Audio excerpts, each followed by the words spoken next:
Hello everyone. Good evening, guys. Am I audible? Please let me know. Okay.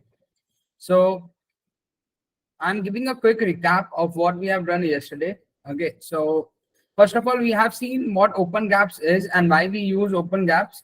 So basically, when we install our Android device in our Jenny motion, we will be not having Google Play Store, right? So to install Google packages and Play Store, we use this Open Gaps. Now you could just install Open Gaps by clicking on this icon, right?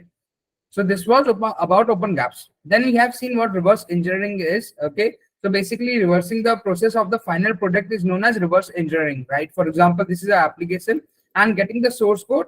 This process is known as reverse engineering. When we are getting the source code from an application, right? The application is a final product. So what we are doing, we are getting the source code from this application. Clear, guys? Then we have seen APK tool, which is used to decompile and compile an application. So this was the command which we use for decompiling an application. Okay, to get the source code. So we use APK tool. D is basically D stands for decompile. Then the application name. Then if you want to compile the application, okay, for example, this is the file and this is the file of that application. If you want to compile this application, right, then we use. So if you want to compile, we use this command apk tool. B stands for build, then the folder name. Okay, in our case it would be CV. Okay, then O stands for output, then the new application name. Clear, guys? Then we have used dex to jar. So with this, we could not see the source code, right? We could only see different types of folders. If you could see, we are only able to see the different types of folder, right? Now, if we want to see the source code, we use dex to jar. So with the help of dex to jar, we could simply see the source code of an application. So let me show you. So this is the dex to jar. With the help of this, we could simply see the source code. Now, if you will try to open this file, what will happen? We will not be able to see this, right? So yesterday I have told you to see the source code. We use this JDGUI, and the command to get the source code with the help of dex2jar is very simple. So we just have to type this command. We have to type b2j dex2 jar dot bat and the app name. Okay, so this is the command that we have to type. D small, okay, D2J, DEX2 jar, okay. So this is the command that we use to get the source code. Now, when we are having the source code, right, you will be having a file like this if you are having the source code. So what you have to do to view this, you simply have to, first of all, you have to get this JDGI and then you have to open it. And then you have to open the path, okay, the path where you have basically, you are having the source code. So go to that specific path and just open it. Now you can see we are having the source code. Guys, can you see it? Please let me know. So this was about yesterday's session. And you could also use online decompilers. Okay, but I will not suggest online decompilers because if you are doing a project, so you could not upload your company's application which you are testing, right? If you are testing a application as a project, you could not upload it because it may be like available to other users also who are using these websites. So there are multiple websites. You could just go to Google and you could type online decompiler. So you will be getting a lot of decompiler. So you will be getting a lot of decompilers. You could use anyone. Okay. So this will give you both source code and different files. Okay. So you could use this also. So this was about yesterday's session. Clear, guys? So I have given a quick recap what we have done yesterday. Let me know. Okay. Now, once we decompile the application, right now we have decompiled the application. You could see, right, guys? After decompiling an application, this was the application.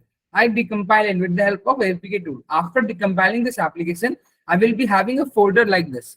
Now, in this folder, you could see we are having different types of files like build, lib, original, res, smelly, Android manifest. So what these files are, right? We have to know what this different types of files are. So these files are basically known as structure of an Android application. So these files are known as structure of an Android app. Now, in few Android application, you will be seeing lib, original, rest only. In few you will be seeing build also. In few of the application it will be having gen also, src also. I will be discussing them. So it basically depends on the application.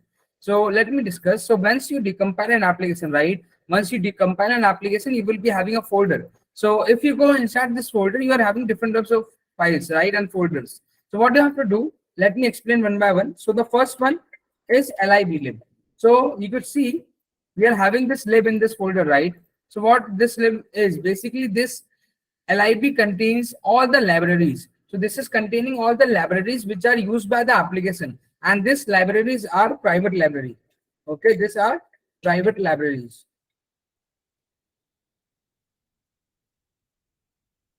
So it contains the library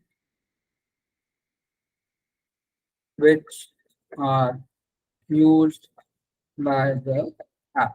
So basically it contains the libraries which are used by the application. Okay.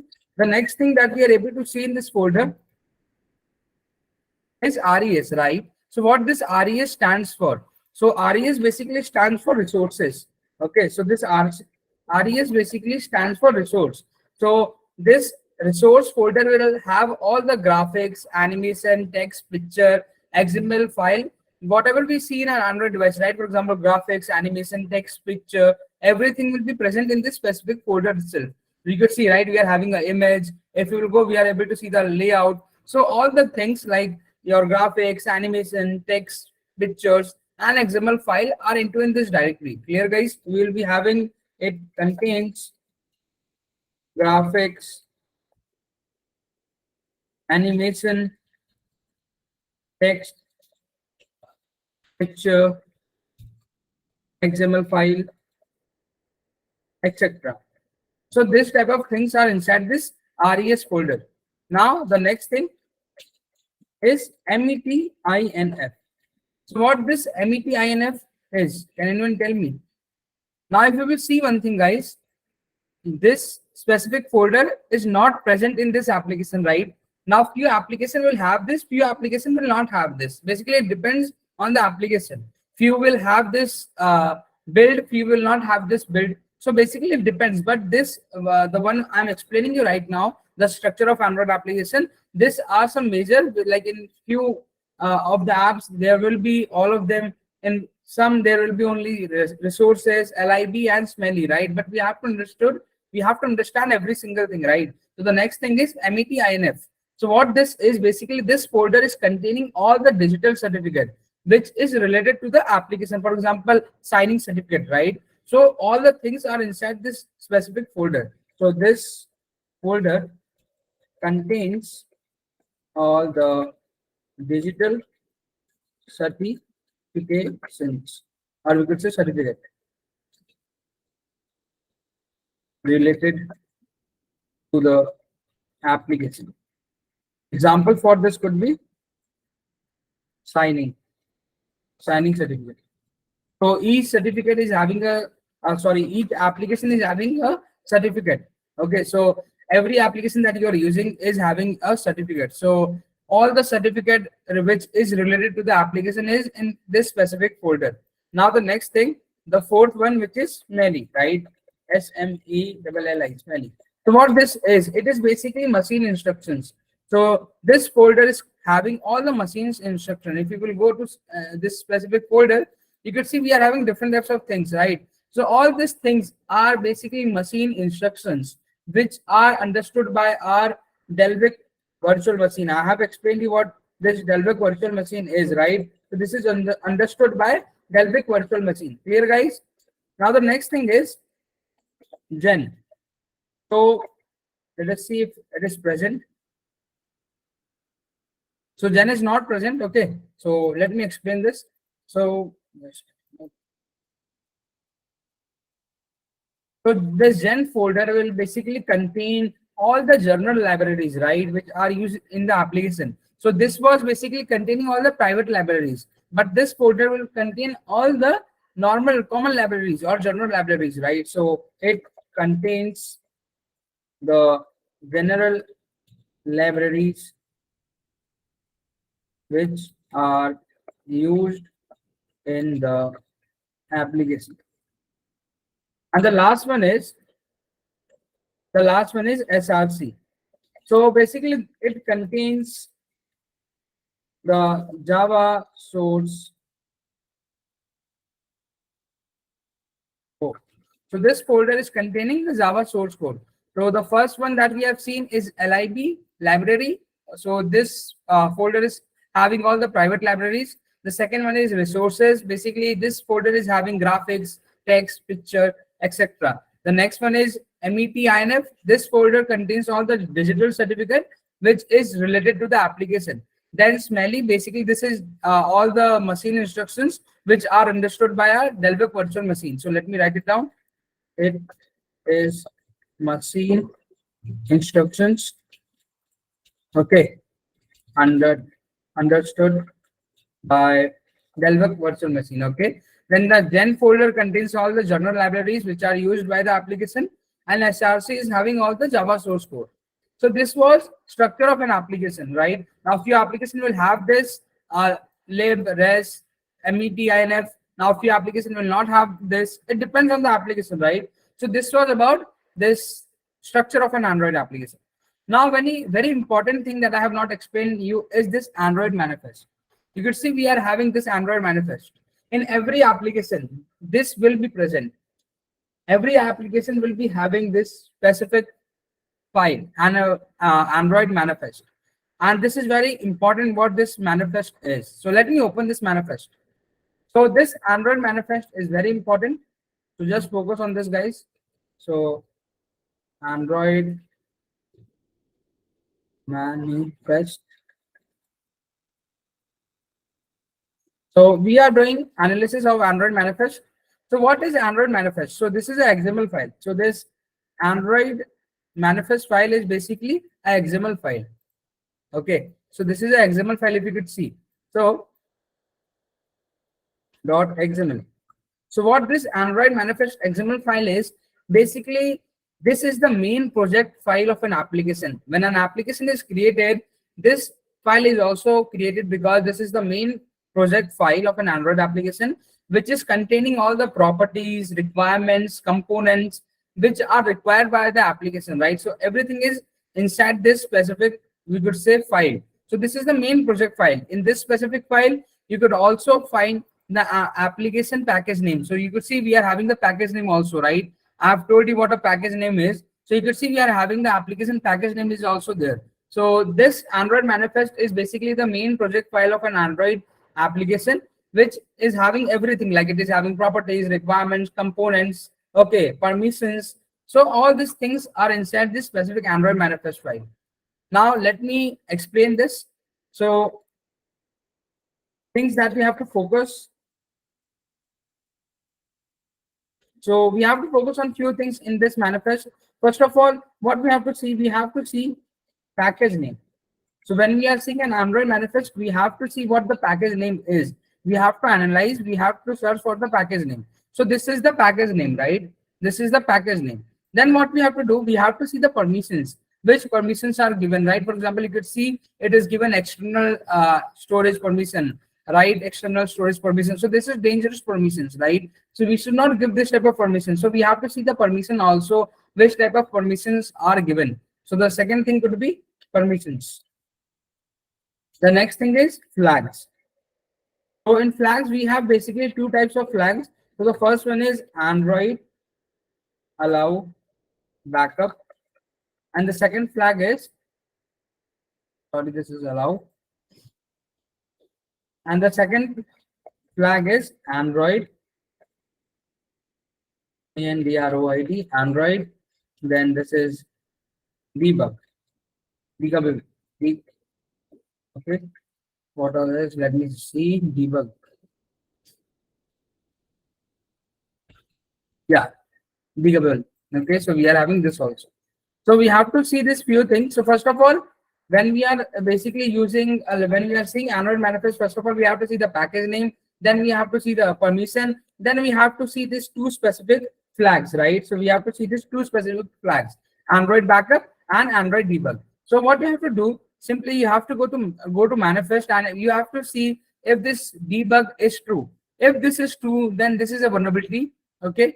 So if this is true, then this is a vulnerability. And what you have to see, you have to see if allow backup is also there. I will be telling you the practical also in the upcoming sessions.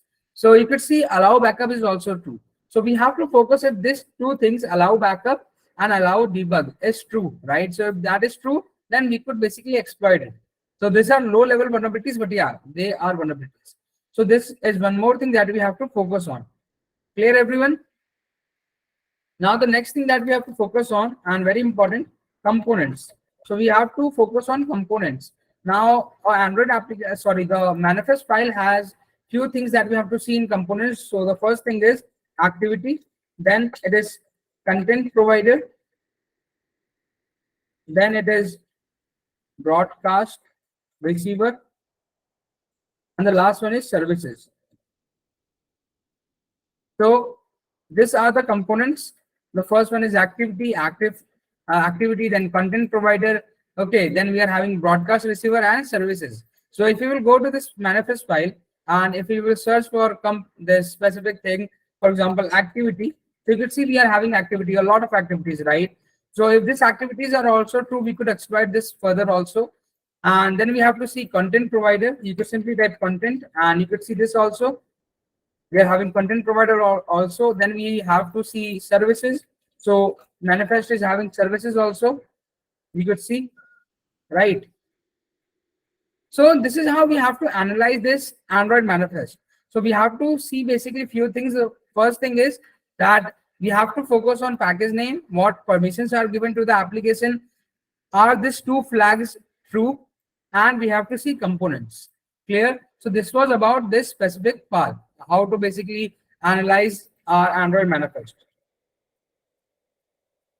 Guys, let me know if this is clear, everyone.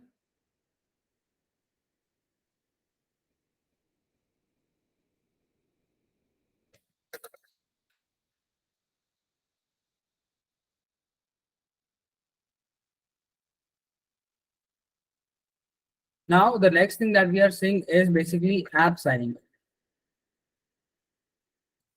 So app signing is also known as, we could say, digital certificate signing, or we could say public key signing. So what this app signing or digital certificate signing is? Can anyone tell me, guys? Turn on your mic and let me know, guys, what this app signing is. Anyone, any idea? Maybe used for user authentication. Okay, anyone else? Yeah, verifying trust using digital certificate. Correct. So when we talk about app signing, it like we could say digital certificate signing or public key signing, anything that you want. So basically, when we are developing an application, right? For example, when the developer is developing an application, what he does, he basically sign his application with a digital certificate. Why he is doing this? Because when he is signing his application with a digital certificate, so it is helping the Android OS to identify that the app which is deployed is coming from a genuine source, right? It is coming from a legitimate source. So that is the reason we basically use digital certificate. And one more benefit of this is basically it helps us if an Android application is having this digital certificate. It is also helping us to build trust between Google Play Store and the developer, right? So this is the main thing. So developers basically, let me write it down. Developers sign their apps while developing with digital certifications. Okay, digital certificate, sorry. So that Android OS can identify the app is coming from genuine source. And second thing,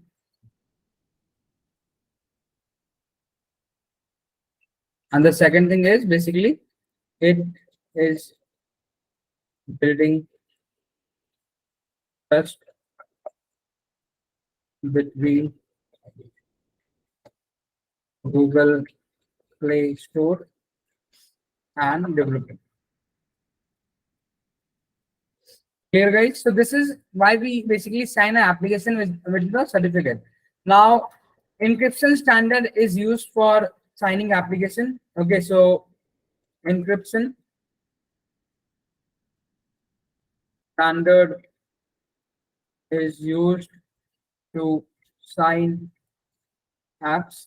Okay, so when I'm saying encryption standard, basically we are using two keys. So the first key is public key and the second key is private key. Okay, now when we are using two key, what will happen? So the public key is basically sent to the Play Store. So this public key is sent to Play Store. Okay, sent to Play Store. So this public key is sent to the Play Store and the private key, right? This private key is kept by the developer. Okay, so we have two keys, public key and private key. So public key is sent to the Play Store and private key is kept by the developer. Clear, guys? So this is what encryption standard we use. Now, let us come to this app signing schemes, or we could say version. SINGING signing schemes. So app signing schemes. So basically we have three app signing schemes. So the first one is V1, then we have V2, and the last one is V3. So the V1 signing scheme is basically for previous version of Android. Okay, typically for a jar file. So this is basically for previous. So this is for previous version of Android for jar file. Okay, then the V2 app signing scheme, or we could say version, is basically it was used till Android 7. Can anyone tell me Android 7 name? What was the name of Android 7? Nugget like this. Okay, yeah. So V2 was only used till Android 7, and now the current one is V3. I think V4 is also there. So V3 is also used. So V3 is used after Android version 9. Okay. So the difference between V1, V2, and V3 is that V3 encryption is the strongest encryption. So V1 is having few vulnerabilities. Okay, some high critical vulnerabilities, and V2 is also having few vulnerabilities. But V3 is secured. Okay, so encryption is very strong in V3 certificate. Now, for signing an application, we basically use some tools. Okay, so the first tool that we are going to use is key tool, and we use key tool to basically generate certificate. Okay, so we use this to generate the certificate. So key tool is used to generate certificate. The next tool that we are going to use is jar signer. So jar signer is basically a tool which is used to sign the certificate. So first of all, what we do, we get a certificate, we generate a certificate, right? Now, when we are having a certificate, what we have to do, we have to sign that specific certificate with our application. Okay, so this is the second step that we have to do. Now, when we are doing the certificate signing, we have basically two methods. So the first method is basically self-signing.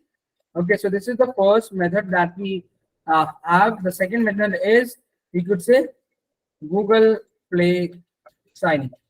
So we have this two specific thing.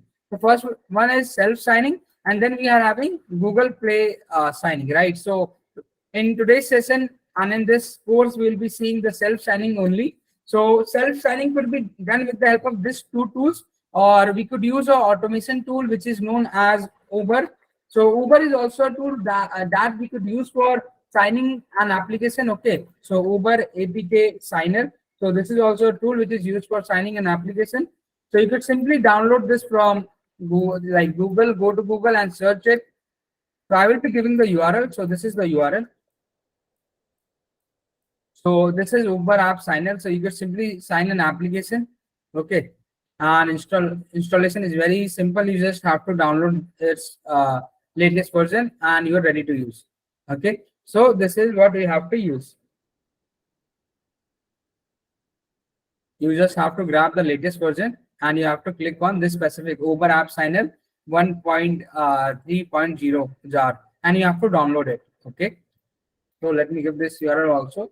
Once you are having this, now we, as I have told you, we have two methods when we are signing an application. In self-signing, we have two methods. So the first one is by this key tool and jar signer, right? First we generate the certificate, then we sign that certificate. But in Uber, what will happen in this Uber? Simply Uber app signer, we simply have to give the application name and it will automatically generate the certificate and it will basically sign that certificate, that application as well. So it will generate the certificate and it will sign that application with the certificate. But in this method, what we have to do, first of all, we have to generate the certificate, then we have to sign the certificate, right? So you could use any method, but easiest is this Uber app signer.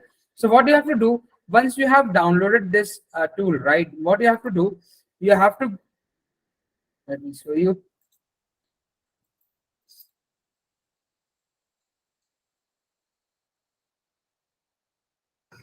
Now you could see I'm having this Uber app signer. I will be sharing WhatsApp also. So now what you have to do, you simply have to open command prompt, type CMD and command prompt will be open. Now what you have to do, simply you have to type this command Java jar Uber APK signer, then the version. So what is our version? Version is 1.3.0. Okay, dot jar, and then the application name. So what is the application name? cvsieve.apk. Now, what you have to do, I have told you about this APK tool build command, right? This one. So, what you have to do first, you have to decompile an application. Then, once you have decompiled the application, now the application is not having any certificate, right? When you are compiling back that application is not having any certificate. So, what you have to do first, you have to decompile any application, then you have to compile it back. Now, the new app that you have compiled, right? You have to sign that application. So what you have to do, simply you have to go to this tool and then you have to open the tool in command prompt and you have to type this command. Okay, so, Java jar Uber signer KPK, then the application name, and you just have to press enter. Now you will see it is saying successfully processed.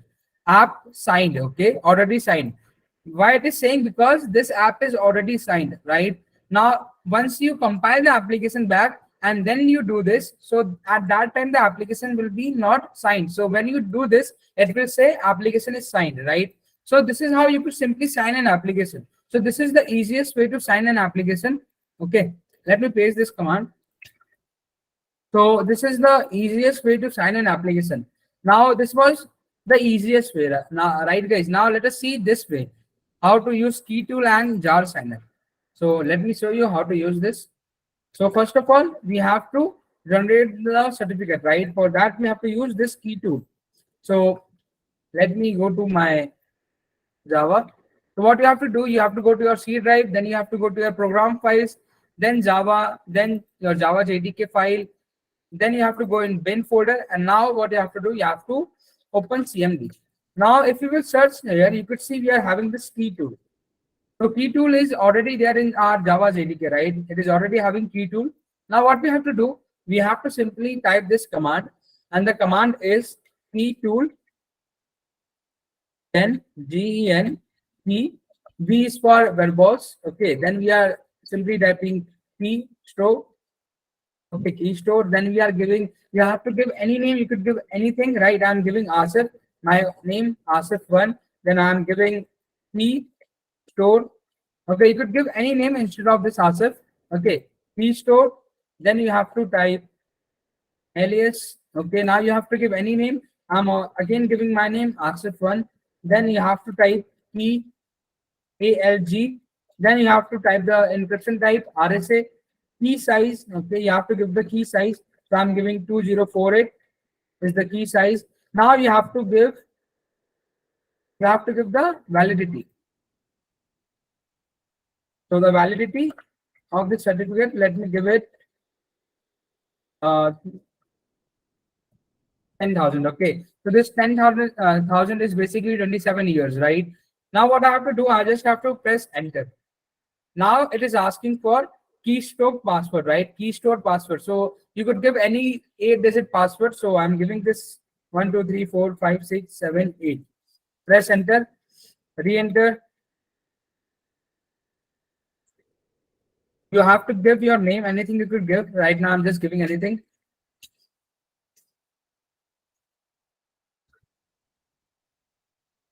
You have to type yes. And now wait. Access is denied.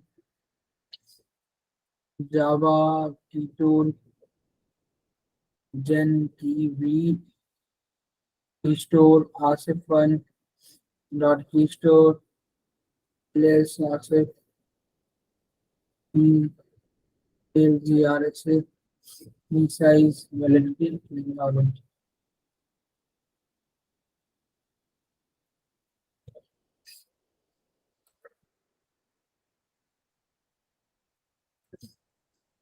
Let me do this again.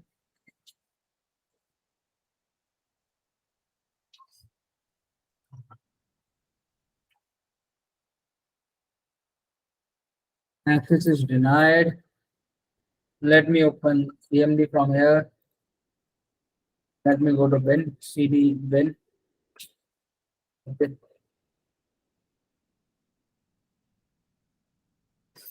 What was the command? Let me copy this command.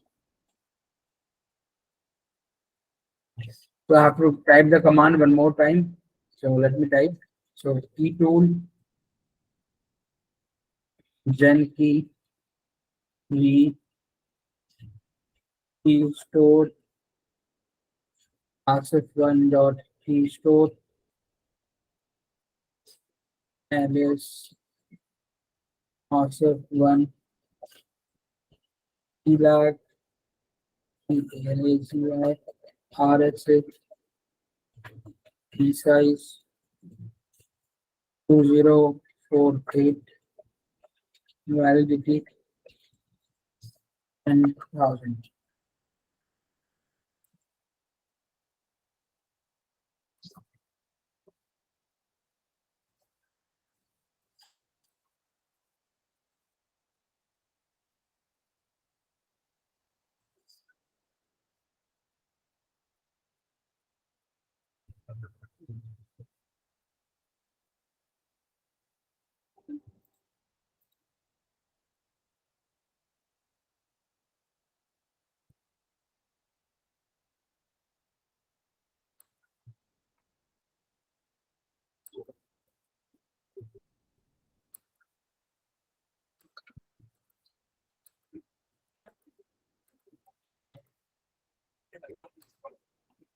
Okay, now guys, can you see? I have successfully generated a certificate, right? So earlier I was having few problems. So what you have to do, you have to go here, you have to type CMD, then you have to right click and you have to open as admin. Then you will not face any problem. Okay. Now this is the command. After this, you could see I'm having this specific certificate right now. I have generated the certificate and the certificate name is asif1. Now if you go back to your Java file and now if you will see this application, sorry, this specific file, you could see we are having this file, right? Now, the first step was basically to generate a certificate. Okay. The second step is to sign this certificate with our application. So we have to sign this certificate with our application. Okay. So let me see if I'm having any application here. Okay. So let me just copy any application. Okay.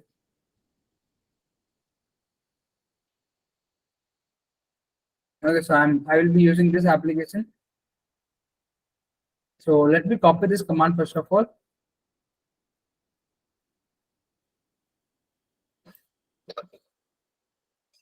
Okay, now the next command that we have to use is basically this jar signer. Okay, jar signer.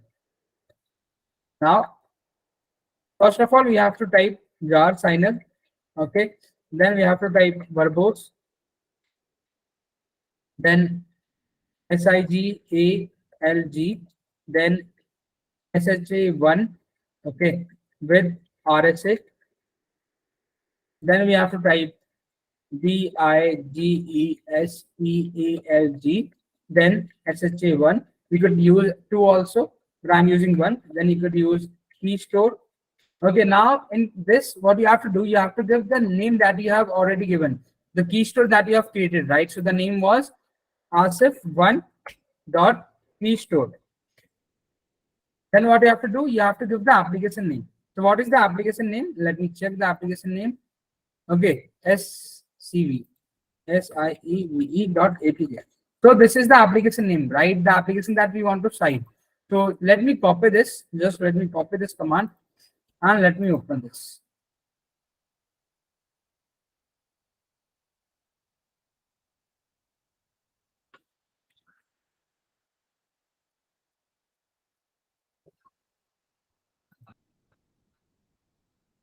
Okay, I think I have to type this command. Not working. Jar signer verbose SIGELG.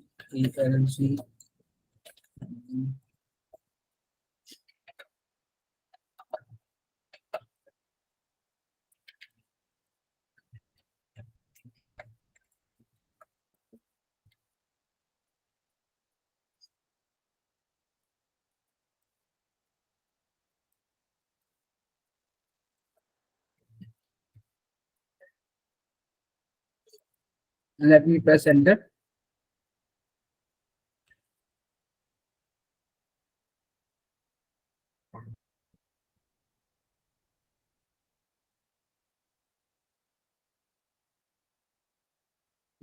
Signal SH1 RSA digital SH1. Okay, what is the problem?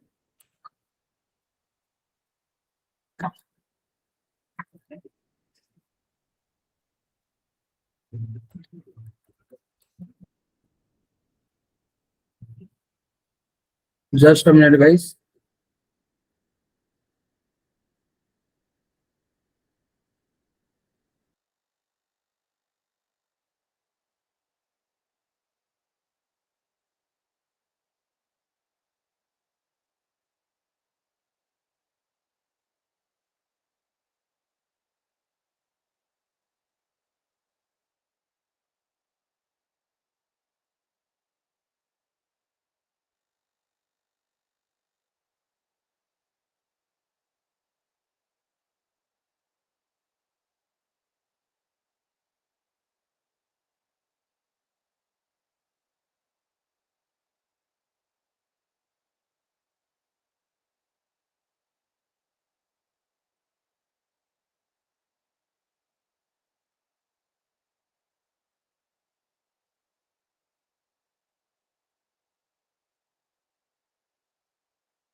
Okay, sorry. I think I was not audible.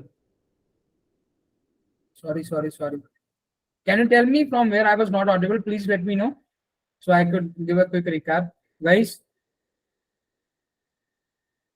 okay, from CMD. Okay, so what you have to do, simply you have to type this command in CMD, okay, jar signer. And once you have used this command, your app will be signed, okay. So you have to use jar signer verbose, then you have to use this command and you have to give your application name and key store name that you have given, and then the alias name, okay. So this is the command that you have to use, guys. Remember?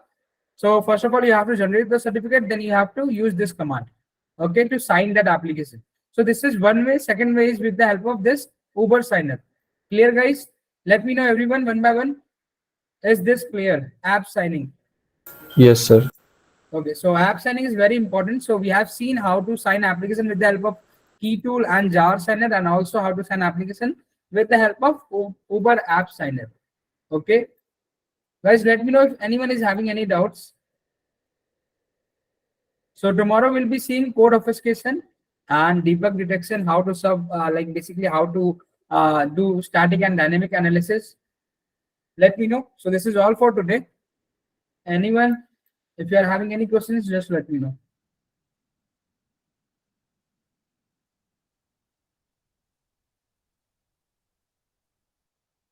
Okay, recording will be provided, guys. Don't worry. Okay, so that's all for today, guys. Thank you for joining. Bye bye. Thank you, sir.